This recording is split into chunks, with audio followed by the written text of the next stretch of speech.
All right, so one of the changes that we're going to see in DC is going to be with the city's social scene. Oh yeah, that's important. So where will the incoming staffers and cabinet members be hanging out in town? Yeah, that's right. I recently sat down with Washingtonian food editor Jessica Sidman to get the inside scoop.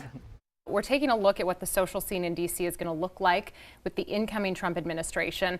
Are there some top of mind spots, some hot spots around D.C. that come to mind for you? As you may know, D.C. is an extremely liberal blue city. So there aren't a lot of places that are very MAGA friendly necessarily. But there are a couple. One is a sports bar on H Street called Dirty Water. And it's one of the rare bars in DC where the owner has publicly, expressed his support for Donald Trump, and they hosted a debate watch party with the DC Young Republicans, an election night party. And I saw they're also going to be doing a big open bar deal for inauguration weekend. So I imagine that that will be a popular place. My question literally just says, what about the Waldorf, ? Right? Because it was a former Trump hotel. Can you kind of elaborate on that if you think that's going to be a spot? During the last Trump administration, the old post office building, which was the Trump Hotel, was the place for the president's supporters. You could go any night of the week and find cabinet secretaries and White House officials and Republican members of Congress and everyone else who wanted to be in the president's orbit, or the president himself. That was the only restaurant he ever went to in DC in his 4 years of office, was the steakhouse in his own hotel. Obviously, the Trump Hotel is now gone, and so is its steakhouse. Now it's a Waldorf Astoria.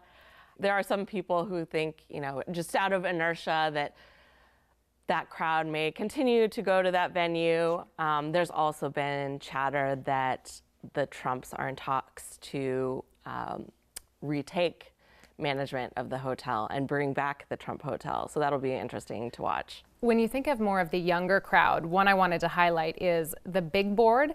So this 8th Street Burger Bar is something that you touched on for more of like the younger Republican crowd. Yes. So still something to anticipate here? Yeah, so the Big Board on H Street, which is kind of a burger bar, got a lot of attention during the pandemic because they were one of the few places to publicly, flaunt the COVID rules and the mask mandates and the vaccine mandates, and we're just openly defying the mayor's orders on that front. And because of that, it became kind of a right-wing darling.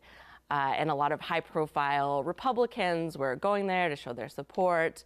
And I know there are some young Republican groups that have done events there and meetups there. So I imagine that that's another place that will be popular, even though, the owner has said that he's apolitical.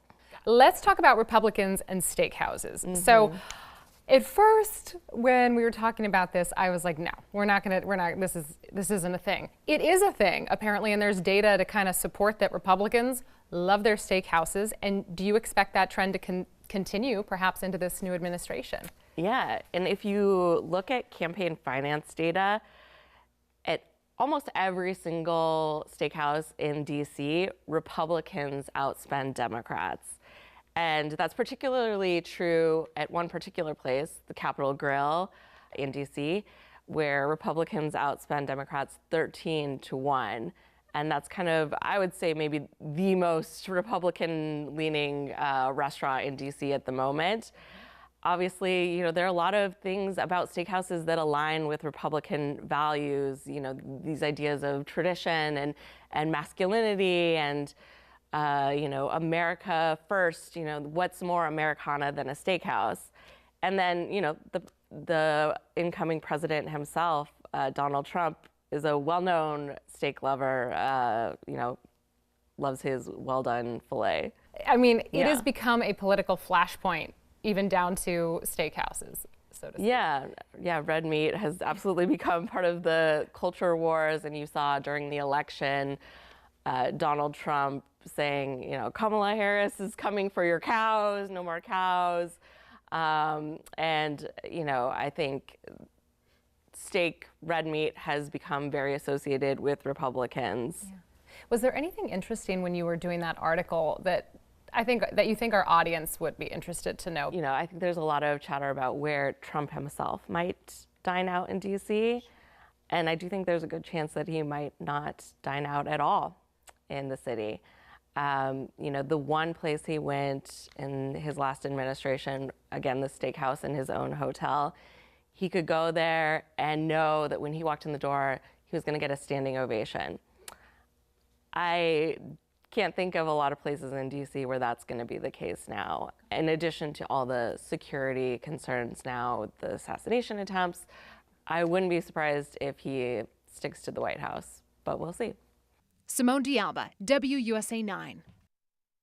So it was really fun just to get a sense of, you know, when you say Republicans and steaks, Yeah. I don't know, I feel like it's kind of tongue in cheek, but when I was speaking with Jessica, she goes, there's data, and this is There's a real, always data. yeah, there's, right, correct data, but also just to hear that, you know, strongholds like Dirty Water Yeah. are going to continue to be places where, you know, Republicans, especially in DC, will go. I mean, even Yeah. the owner has spoken publicly about wanting to just, you know, hey, come on out. Yeah, come we just celebrate. got word, speaking of Dirty Water, a couple of seconds ago, apparently they're getting some retaliatory, some pushback Oh, interesting. from folks who know that they've catered to the Republican Party. They've hosted these events. Sure. So you have people filing false complaints apparently to the Metropolitan Police Department, the Alcoholic Beverage Control Board in DC, because they're upset about that. So there's always some pushback as well in this town when you talk about who's hosting what party and who frequents what establishment.